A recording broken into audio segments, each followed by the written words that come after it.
यहेजकेल भविष्यवक्ता की पुस्तक अध्याय 7। यहेजकेल भविष्यवक्ता की पुस्तक अध्याय 7। फिर यहोवा का यह वचन मेरे पास पहुंचा, हे मनुष्य के संतान, प्रभु यहोवा इस्राएल की भूमि के विषय में यो कहता है कि अंत हुआ, चारों कोनों समेत देश का अंत आ गया है, तेरा अंत भी आ गया, और मैं अपना कोप तुझ पर भड़काकर तेरे चाल चलन के अनुसार तुझे दंड दूंगा और तेरे सारे घिनौने कामों का फल तुझे दूंगा। मेरी दया दृष्टि तुझ पर न होगी और न मैं कोमलता करूंगा, और जब तक तेरे घिनौने पाप तुझ में बने रहेंगे तब तक मैं तेरे चाल चलन का फल तुझे दूंगा। तब तू जान लेगा कि मैं यहोवा हूं। प्रभु यहोवा यो कहता है, विपत्ति है, एक बड़ी विपत्ति है, देखो वह आती है, अंत आ गया है, सबका अंत आया है, वह तेरे विरुद्ध जागा है, देखो वह आता है। हे देश के निवासी, तेरे लिए चक्र घूम चुका, समय आ गया, दिन निकट है। पहाड़ों पर आनंद के शब्द का दिन नहीं, हुल्लड़ ही का होगा। अब थोड़े ही दिनों में मैं अपनी जलजलाहट तुझ पर भड़काऊंगा और तुझ पर पूरा कोप उंडेलूंगा और तेरे चाल चलन के अनुसार तुझे दंड दूंगा और तेरे सारे घिनौने कामों का फल तुझे भुगताऊंगा। मेरी दया दृष्टि तुझ पर न होगी और न मैं तुझ पर कोमलता करूंगा।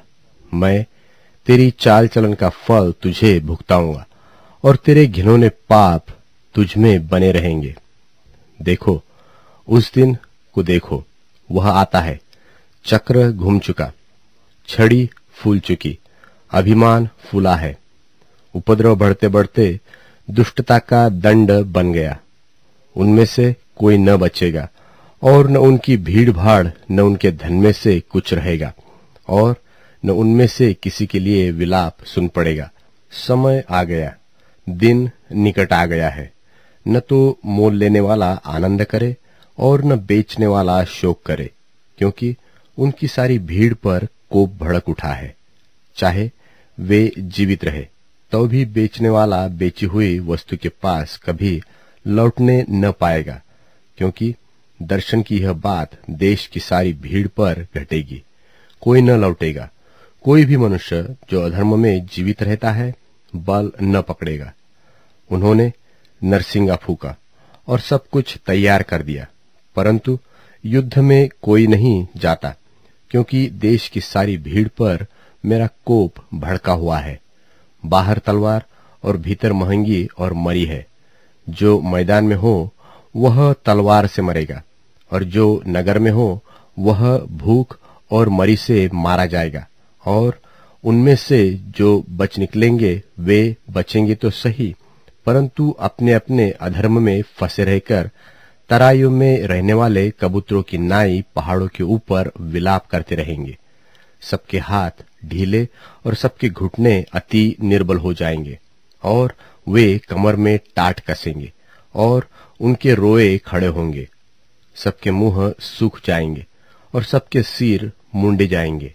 वे अपनी चांदी सड़कों में फेंक देंगे और उनका सोना अशुद्ध वस्तु ठहरेगा। यहोवा की जलन के दिन उनका सोना चांदी उनको बचा न सकेगी, न उससे उनका जी संतुष्ट होगा, न उनके पेट भरेंगे, क्योंकि वह उनके अधर्म के ठोकर का कारण हुआ है। उनका देश जो शोभायमान और शिरोमणि था, उसके विषय में उन्होंने गर्व ही गर्व करके उसमें अपनी घृणित वस्तुओं की मूर्तें और घृणित वस्तुएं बना रखी। इस कारण मैंने उसे उनके लिए अशुद्ध वस्तु ठहराया है, और मैं उसे लूटने के लिए परदेशियों के हाथ और धन छीनने के लिए पृथ्वी के दुष्ट लोगों के वश में कर दूंगा, और वे उसे अपवित्र कर डालेंगे। मैं उनके मुंह फेर लूंगा, तब वे मेरे रक्षित स्थान को अपवित्र कर डालेंगे, और डाकू उसमें घुसकर उसे अपवित्र करेंगे। एक सांकल बना दे, क्योंकि देश अन्याय की हत्या से और नगर उपद्रव से भरा हुआ है। मैं अन्य जातियों के बुरे से बुरे लोगों को लाऊंगा, जो उनके घरों के स्वामी हो जाएंगे, और मैं सामर्थियों का गर्व तोड़ दूंगा और उनके पवित्र स्थान अपवित्र किए जाएंगे। सत्यानाश होने पर है, तब ढूंढने पर भी उन्हें शांति न मिलेगी।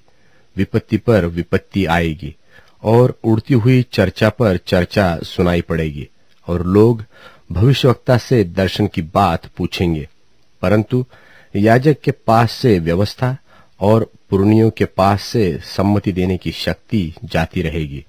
राजा तो शोक करेगा और रईस उदासी रूपी वस्त्र पहनेंगे और देश के लोगों के हाथ ढीले पड़ेंगे। मैं उनके चलन के अनुसार उनके बर्ताव करूंगा और उनकी कमाई के समान उनको दंड दूंगा। तब वे जान लेंगे कि मैं यहोवा हूं।